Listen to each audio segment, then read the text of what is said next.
ఓం శాంతి. ఈరోజు అవ్యక్త మురళిలో బాబా మెయిన్గా ఫోకస్ చేసింది స్వరాజ్య అధికారి పిల్లలుగా అవ్వండి. ఫస్ట్ మీ మనసు పైన రూలింగ్ పవర్, కంట్రోలింగ్ పవర్ అనేది ఉంచండి. బాబా ఇచ్చే వరదానం టెన్షన్ ఫ్రీ లైఫ్ అనే ఈ వరదానాన్ని సదా గుర్తుపెట్టుకోండి, సదా భావించండి. నేను ఒంటరిగా లేను, నేను శివశక్తిని. సదా శివుడు పరమాత్మ నాతో ఉన్నారు, వారి శక్తి నాతో ఉంది.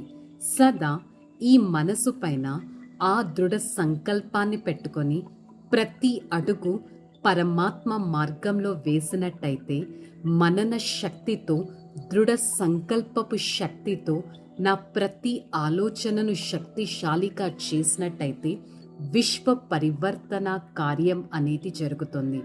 బాబా మెయిన్గా ఏం చెప్పారు? ఎక్స్క్యూజెస్ చెప్పకండి, ఈ విధంగానే ఉన్నాయి ప్రాబ్లమ్స్ అని. సో బాబా మెయిన్ ఏం చెప్తున్నారు? ప్రాబ్లమ్స్ ఎలా ఉన్నా కానీ మీరు ఎలాంటి టెన్షన్స్ తీసుకోకండి. ఎందుకంటే టెన్షన్లో ఉన్నప్పుడు మీ ఫేస్ యొక్క ఫోటో తీస్తే మీకు కూడా నచ్చదు. సో మీరు మరి అలాంటి టెన్షన్స్ పెట్టుకుంటే ఆ ఫోటో ఎవరికి నచ్చుతుంది? సో మీ ఫోటో ఎప్పుడు సంతోషకరంగా ఉండాలి, నిశ్చింతంగా ఉండాలి, సహజ సిద్ధంగా ఉండాలి, సర్వులకి ప్రియంగా ఉండాలి. అలాంటి టెన్షన్ ఫ్రీ లైఫ్ని నేను సాధించాలి అనే దృఢ సంకల్పాన్ని చేసుకోండి అని బాబా వరదానంతో ఎండ్ చేశారు. ఓం శాంతి.